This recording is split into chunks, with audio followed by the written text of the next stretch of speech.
Probablement même que ça se passerait. Tout à fait. Faut qu'on parle de la radio. Oui. La radio, c'est un accident de parcours comme le reste, comme la politique. Oui, c'est arrivé quand Pierre Martineau va te voir, c'est tout ça? Là, oui, Pierre Martineau de Cogeco, qui vient me voir, avec Patrick Bégin, qui est directeur d'information ici au 93. Ben oui, ils viennent me voir, puis ils m'ont entendu à la commission Charbonneau.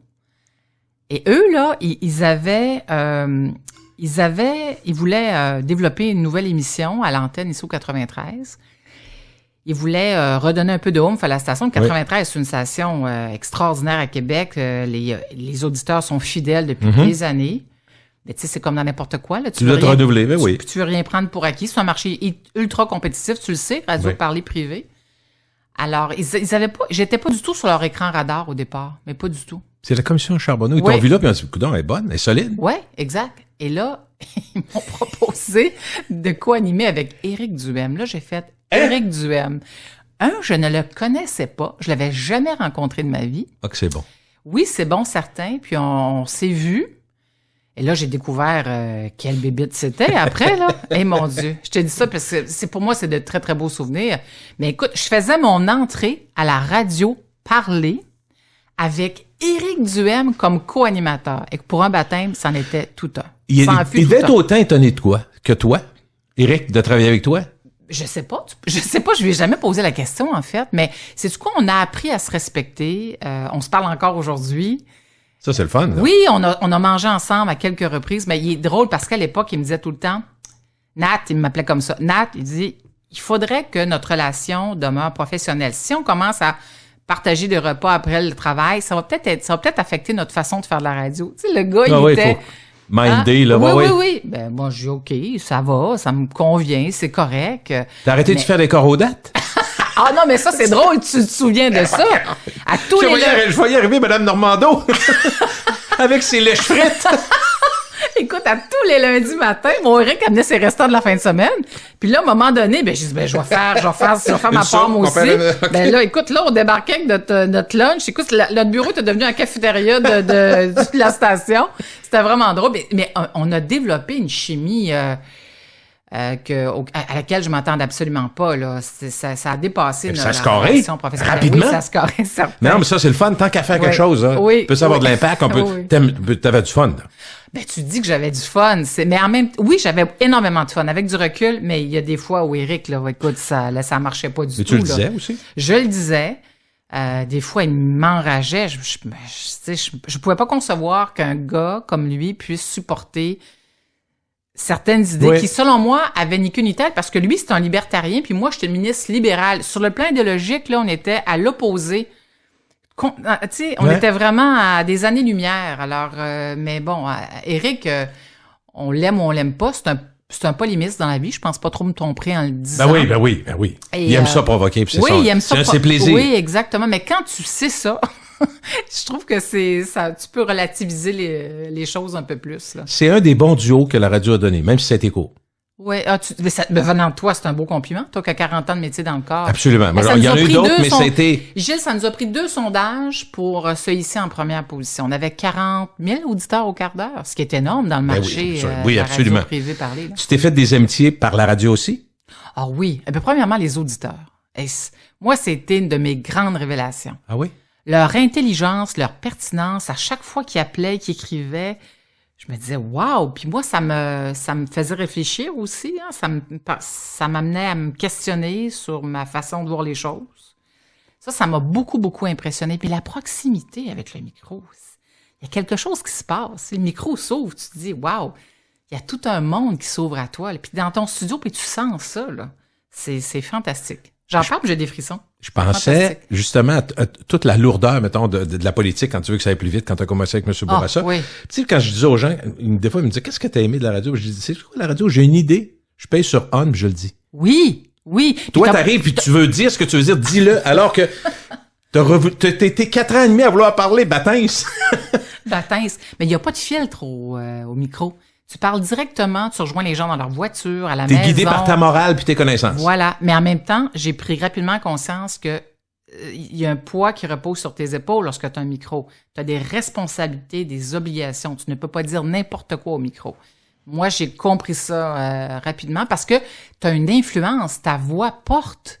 Tu dis des choses, les gens écoutent. C'est vraiment, il faut que tu fasses les choses correctement. Peux-tu comparer la politique et la radio? C'est deux choses qui sont incomparables? Non, au contraire. Moi, j'ai eu l'impression que la radio, c'est un prolongement de mon engagement politique. J'avais l'impression que la politique m'avait préparé à la radio. C'est pas fantastique, hein? C'est fantastique. C'est presque poétique de le dire comme ça. Non, mais je l'ai senti comme ça. Parce que moi, en politique, tu communiques tout le temps. T'es toujours dans un processus où tu dois t'expliquer, tu dois vendre ta marchandise, entre guillemets. Oui. Hein? C'est ça. Dans les politiques d'un gouvernement, justifier tes décisions. Alors, parler, avoir une pensée structurée. Right to the point aussi, tu sais, quand tu tout le temps, faut rassembler ses idées pour être clair. Mais c'est ça. À la radio, c'est comme ça. C'est ce que tu fais. En radio, parler, on s'entend. Là. En tout cas, je t'entends. Ouais. Puis je me dis, j'ai de la misère à imaginer que tu feras plus de radio. Mais j'aimerais beaucoup en faire. Mais c'est pas moi qui décide, mais j'aimerais beaucoup refaire la radio. Mais moi, je vois très, très, très, très haut pour toi. Hein? Ah oui? Veux-tu savoir? Pourquoi pas? C'est pas moi qui décide, là. Non, moi mais non si plus, t'aurais pas dit j'ai 40 ans de métier, je veux dire, il faut que ça serve vieillir, bâtin. La deuxième bâtin, c'est en 1 minute. Mais moi, je te verrais, on prend jamais la place de quelqu'un, mais prendre le siège que Jean Lapierre avait avec Paul Arcand. Avec Paul Arcand. My God, écoute, Jean Lapierre. Salut, salut. Salut. Non, mais quel souvenir. Mais ce que je veux dire, non, avec l'expérience que t'as, avec l'expérience que t'as, commenter avec mais je sais pas, je te lance ça de même, là, on jase, personne n'écoute, là. Mais c'est des fleurs que tu me lances. Mais absolument. Et puis, j'ai jamais parlé de ça. J'ai jamais parlé de ça à personne, mais moi, je regarde dans mon sous-sol, comme disait l'autre, dans mes podcasts, j'ai encore le droit de parler, ça, c'est bien. Ouais. On peut, mais tu sais, Gilles, qu'il y a pas beaucoup de femmes à la radio il y en a, là, qui font des chroniques culturelles, mais des animatrices qui sont, ou des chroniqueuses politiques, là, tu sais, qui supportent à tous les jours une opinion. Il y en a pas tant que ça, là. Moi, je regarde, là, le marché. Radio-Canada, il y en a un peu plus, peut-être. Oui. Mais on dirait que je sais pas ce qui se passe. Je sais pas si... À la télé, il y en a un petit peu plus. À Radio-Canada, à la télé, des commentatrices. Oui, non, je te parle pas de télé, là. Je te parle de radio. T'as raison. Il y en a... Je te parle de radio. Certainement pas assez. Je sais pas si c'est un manque d'audace de la part des employeurs. Je n'en sais trop rien. Il y a peut-être pas d'intérêt autant, ça dépend. On peut pas deviner. Mais toi, c'est le genre de choses que tu pourrais faire. Il s'agit de savoir si tu veux faire ça. C'est pas pareil. Ah non, mais j'aimerais bien. Mais en même temps, qui sait ce que la mienne nous réserve? Mais la radio, c'est sûr que quand tu dis je veux en faire, tu vas en faire. Tu peux en faire. Oui. Oui, je peux en faire. Parce que moi, le fait d'être arrêté, lorsque j'ai été arrêté, je te disais tantôt, j'étais sur mon X, il y a quelque chose qui s'est brisé que j'aimerais bien poursuivre. Mais t'es revenu, faut parler de Boulevard 2 secondes, parce que t'as quand même rencontré M. Arthur, un monstre de la radio. Toi, tu dis M. Arthur. Oui.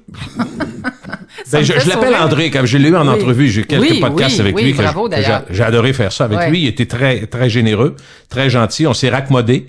On avait eu une période plus difficile, mais dans ce milieu-là, tu sais, mais je veux pas parler de ça, je veux qu'on parle de toi, mais j'aime beaucoup, mais M. Arthur, c'est un particulier, là, tu sais. Mais c'est une catégorie à part, là. Complètement. Inimitable.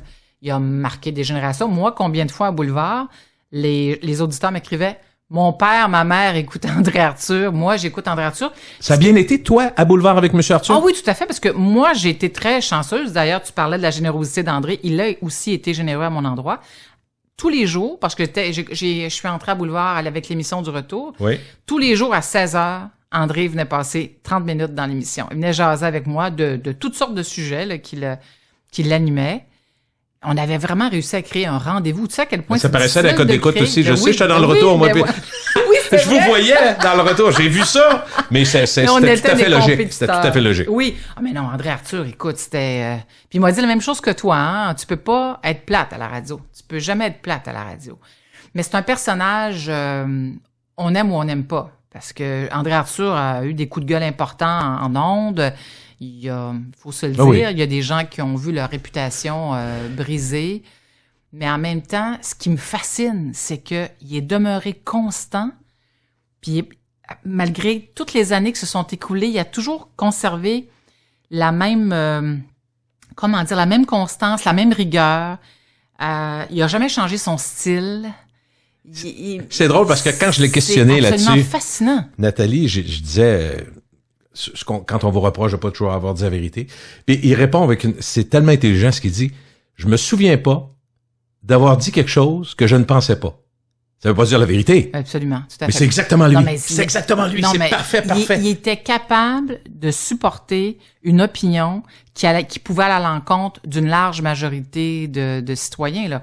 Lui, il vend en face, là, il connaît ça. Il a connu ça dans sa carrière. Ça l'a bien servi aussi. Parce que quand tout le monde est du même bord, on aime des fois avoir une opinion. Puis il disait, 30% des gens m'écoutent pour m'haïr. Ça me donne des codes d'écoute. Mais un homme avec une grande culture également, un français absolument impeccable, mais sa culture générale, juste entendre André Arthur, il a fait une émission avec toi sur la voix, c'est une voix qui porte, mais en même temps tout en retenue. C'est très spécial la façon dont il réussit à livrer, dont il s'y prend pour livrer son opinion et son contenu. Mais tu as fait un podcast avec lui sur l'aviation, je crois. Une de ses grandes passions. T'as dû apprendre toi aussi, c'est fou. Un conteur d'exception.